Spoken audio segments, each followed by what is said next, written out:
Puji Tuhan, haleluya, salam sejahtera di dalam kasih Tuhan. Hari ini kita bersyukur kepada Tuhan karena Tuhan boleh hentar kita semua untuk menikmati waktu yang terindah, momen yang sangat berharga.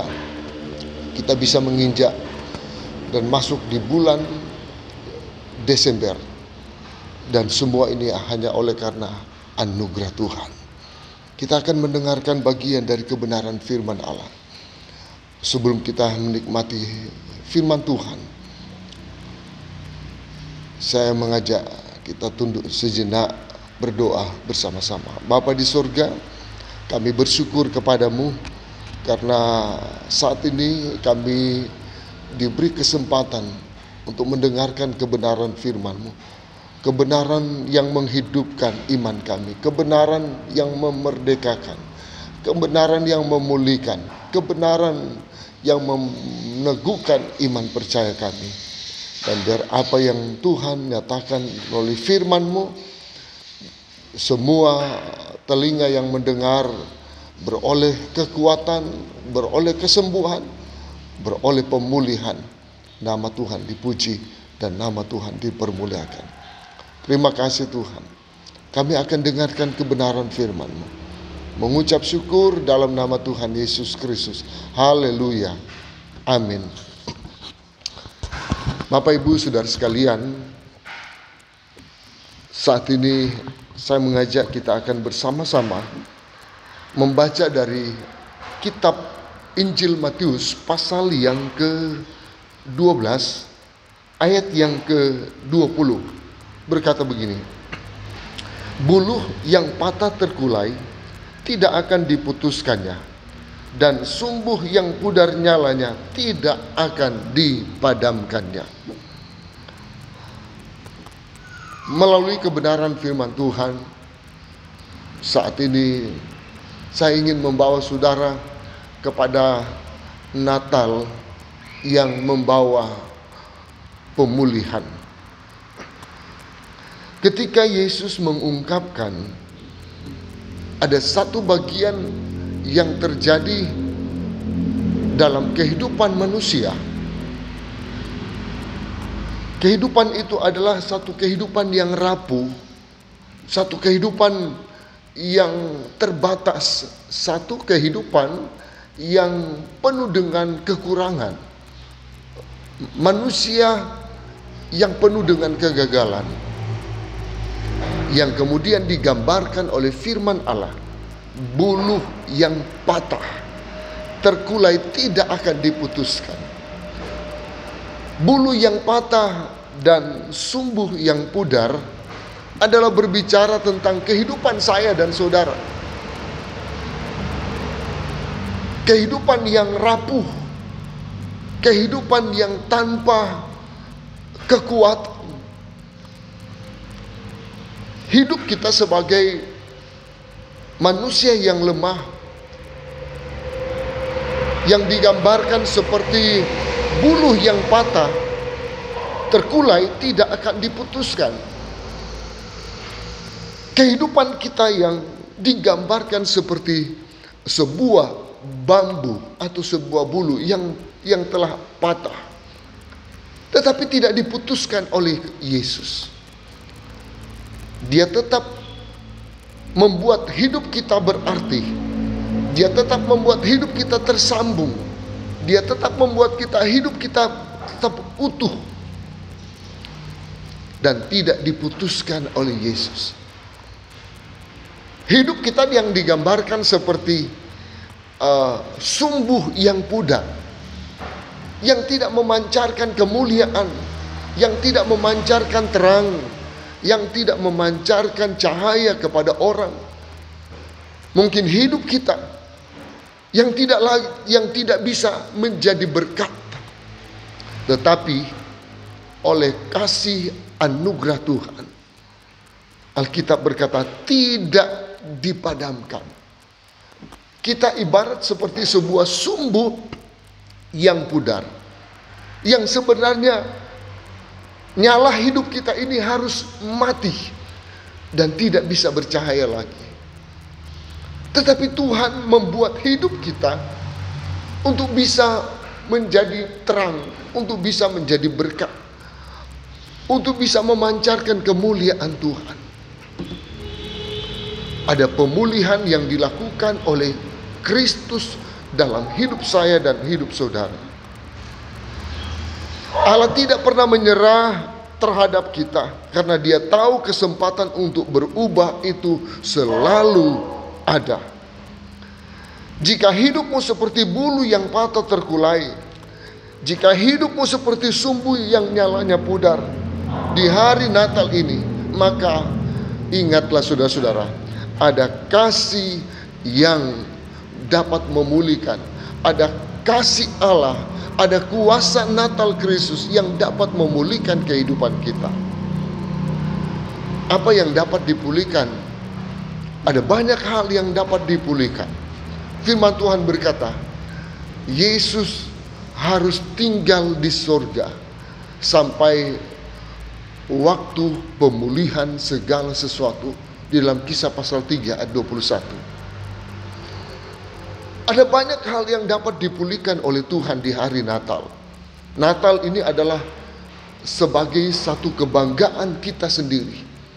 Tetapi apa artinya hidup di hari Natal, memperingati kelahiran juru selamat kita, tetapi hidup kita tidak diubahkan oleh Tuhan?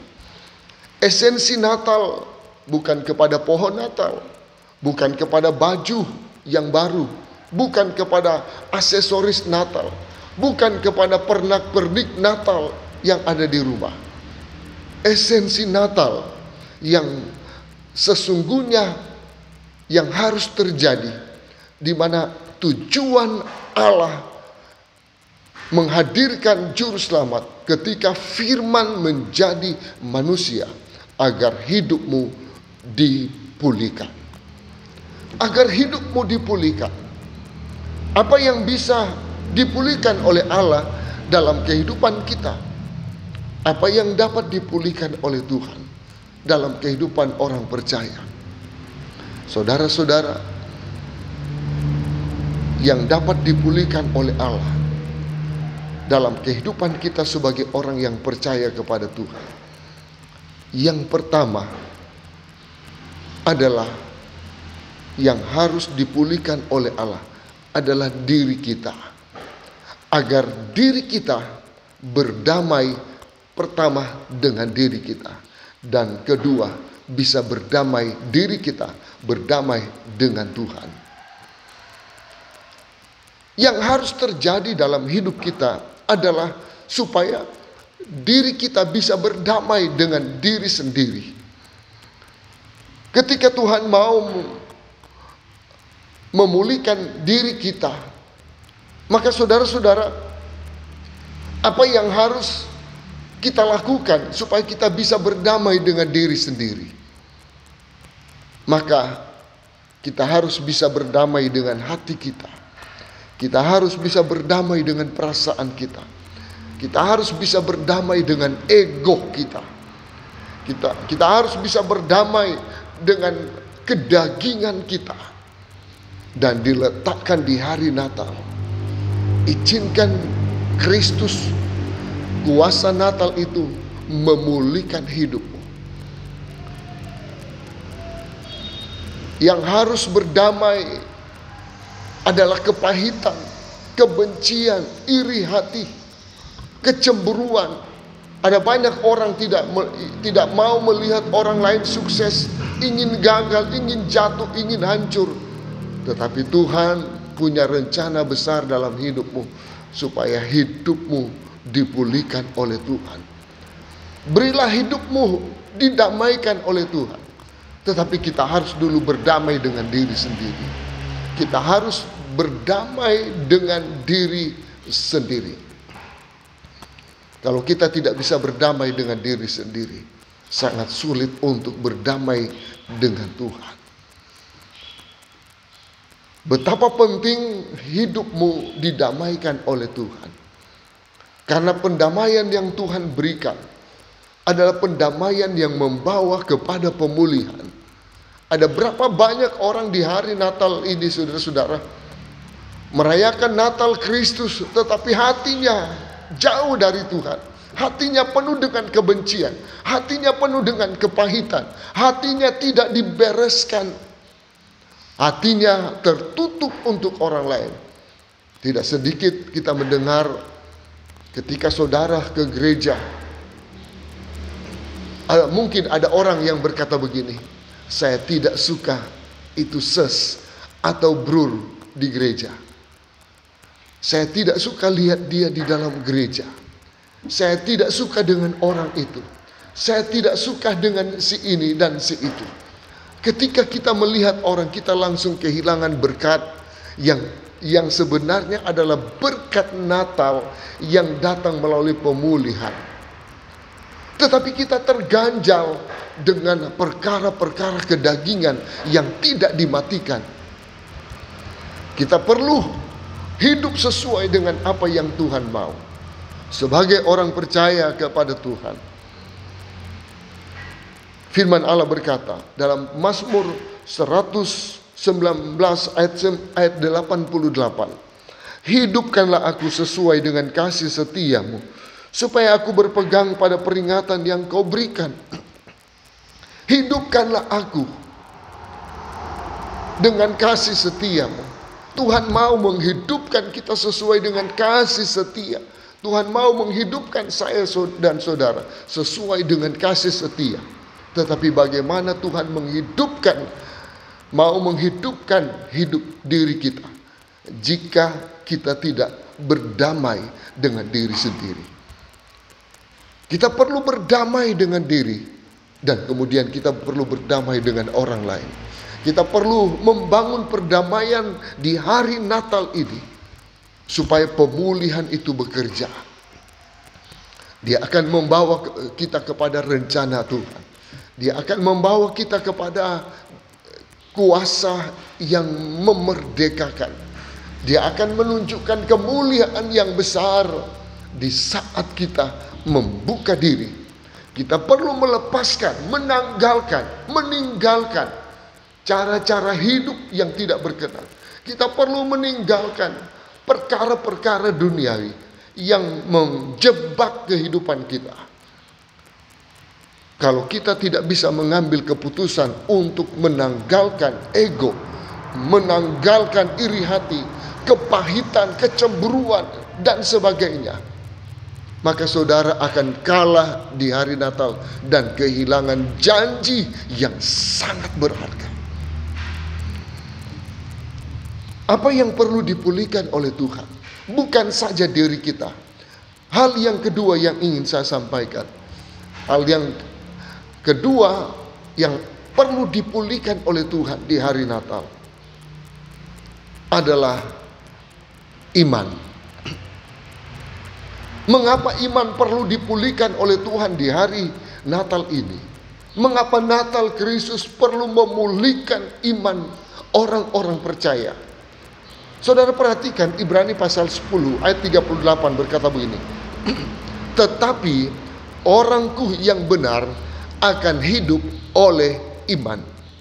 Apabila ia mengundurkan diri, maka aku tidak berkenan kepadanya. Orangku yang benar akan hidup oleh iman. Ini adalah satu standar yang Tuhan bangun kepada orang percaya. Bahwa setiap orang benar, setiap orang percaya akan hidup oleh iman. Ketika Yesus dibawa oleh iblis dalam pencobaan di padang gurun, iblis pernah berkata kepada Yesus, Yesus,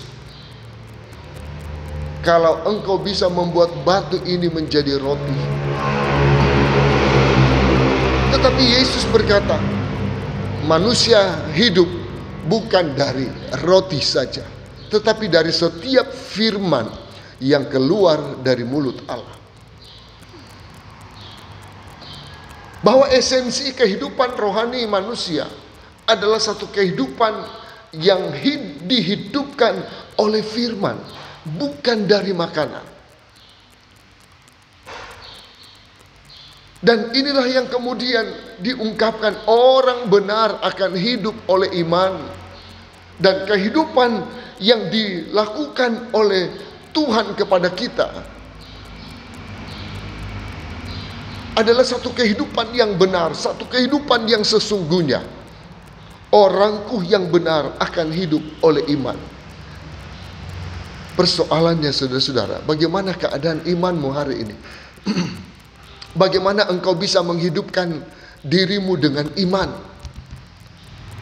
Yang perlu saya pertanyakan, keadaan imanmu hari ini.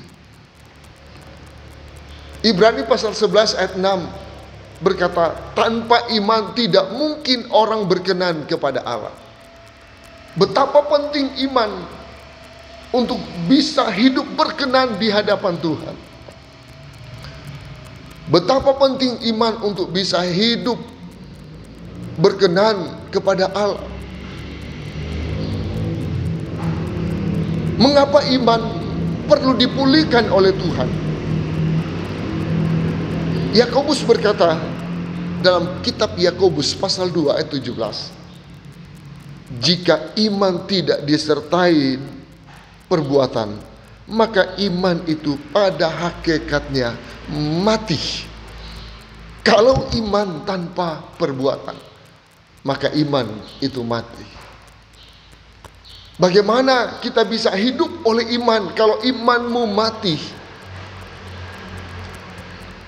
Mengapa iman perlu dipulihkan oleh Tuhan? Mengapa imanmu di hari Natal ini perlu dipulihkan oleh Tuhan? Perhatikan kitab Yakobus pasal 2 ayat 20. Ini intinya. Hai manusia yang bebal, maukah engkau mengakui sekarang bahwa iman tanpa perbuatan adalah iman yang kosong? Iman tanpa perbuatan adalah iman yang mati atau iman yang kosong. Saudara-saudara, hal yang sangat mengerikan jika engkau adalah anak Tuhan, jika engkau hamba Tuhan, jika engkau orang percaya, tetapi imanmu kosong. Ada iman yang kosong. Itu sebabnya mengapa perlu pemulihan terhadap iman. Karena ada orang percaya, punya iman, tetapi imannya kosong. Ada iman yang mati.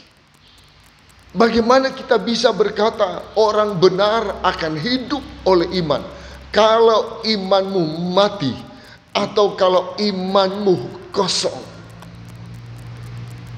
Iman yang kosong tidak bisa berbuat apa-apa, saudara. Artinya bahwa hidupmu sebagai orang percaya, engkau hanya menjadi orang Kristen yang hanya orang Kristen tanpa iman. Engkau hanya menjadi orang percaya tetapi kosong.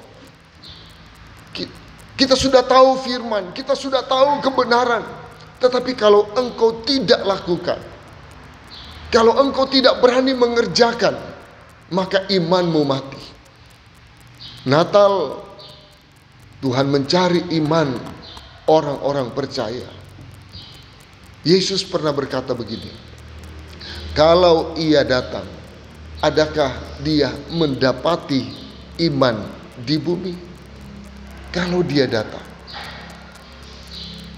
Yesus berusaha supaya setiap orang percaya punya iman. Bukan iman yang mati, tetapi iman yang hidup.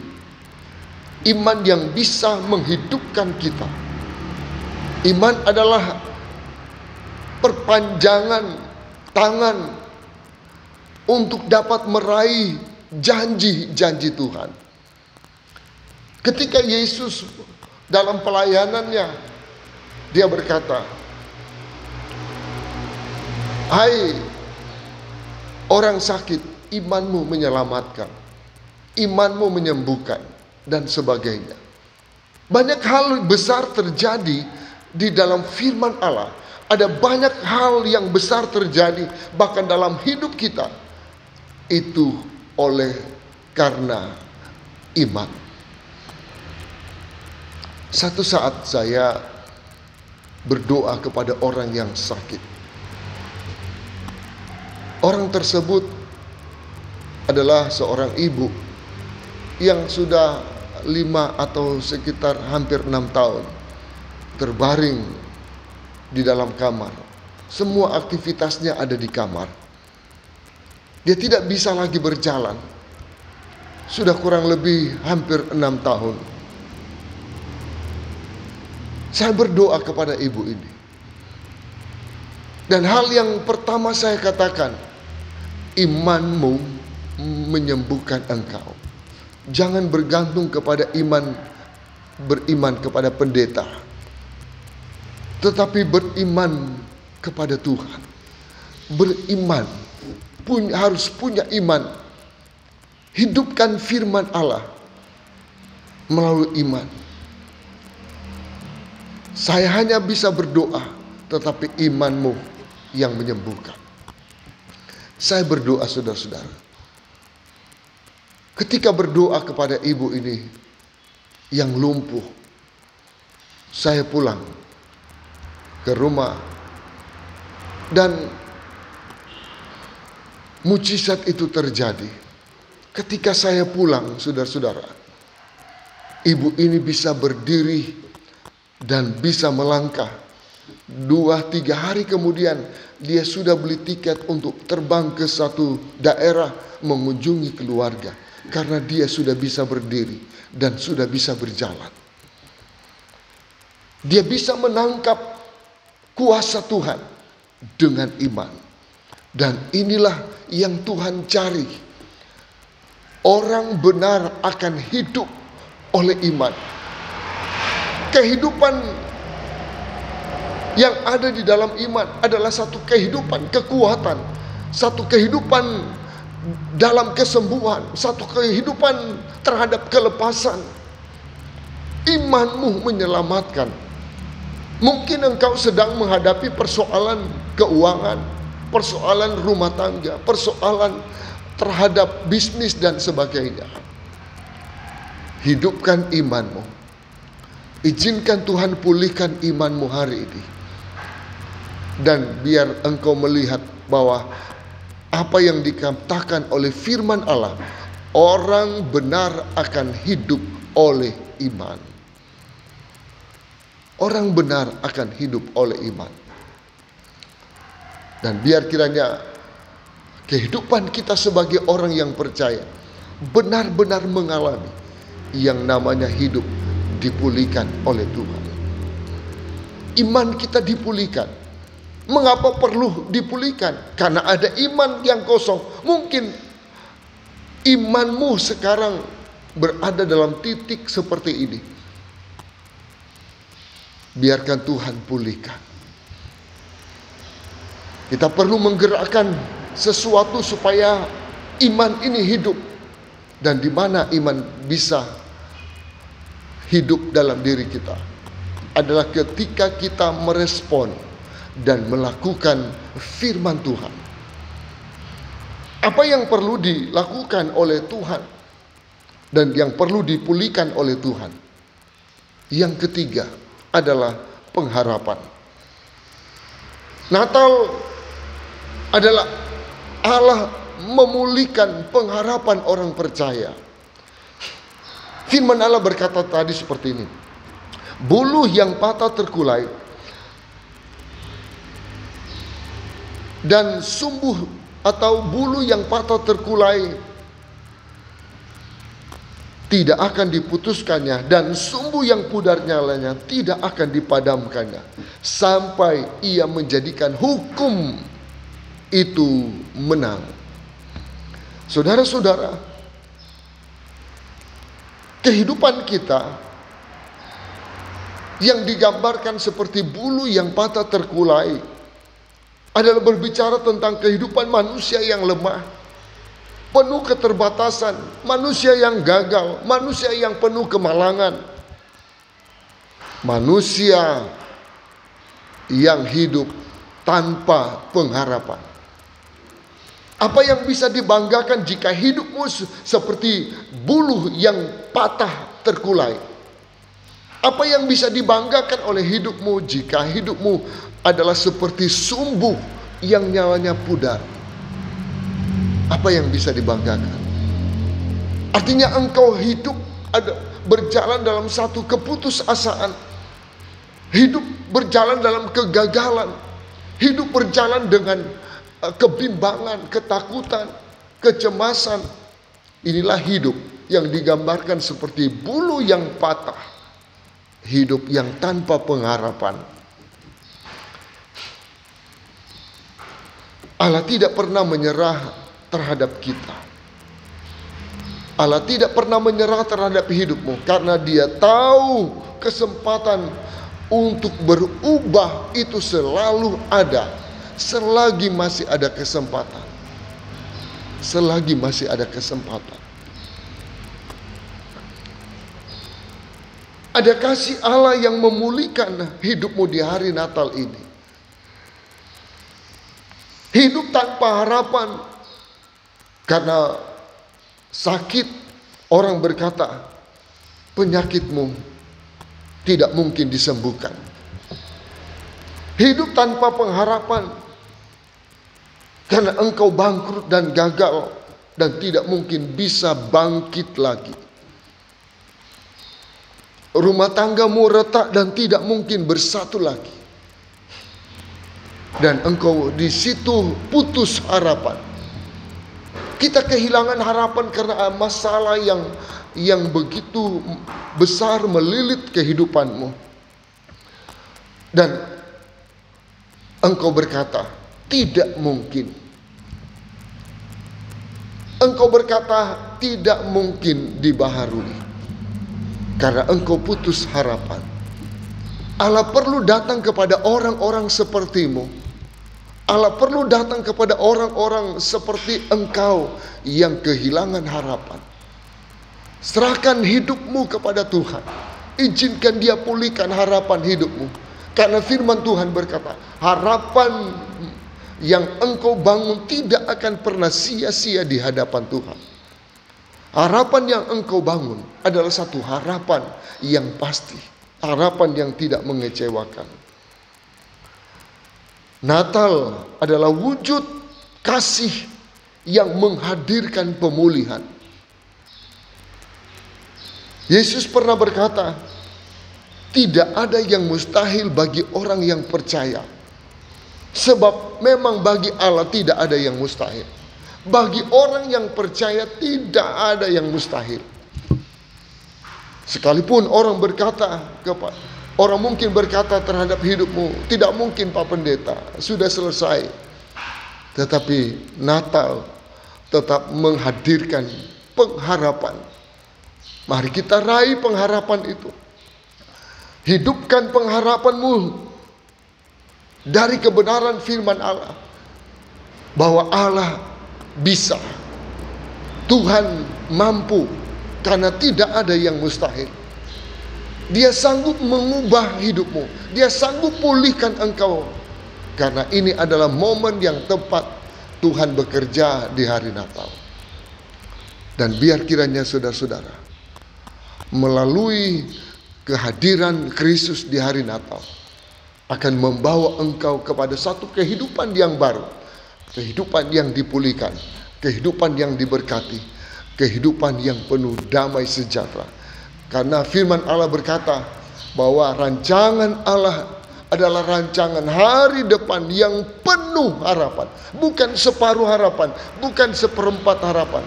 Tetapi hidupmu dirancang oleh Tuhan supaya memiliki masa depan yang penuh harapan. Dan Dia perlu memulihkan harapan hidupmu. Supaya engkau bangkit, supaya engkau kuat, supaya engkau mampu dan menjadi orang Kristen yang tangguh di hari Natal. Dan tidak mudah menyerah, tidak mudah kalah. Karena Allah akan memberkati orang yang berharap kepadanya.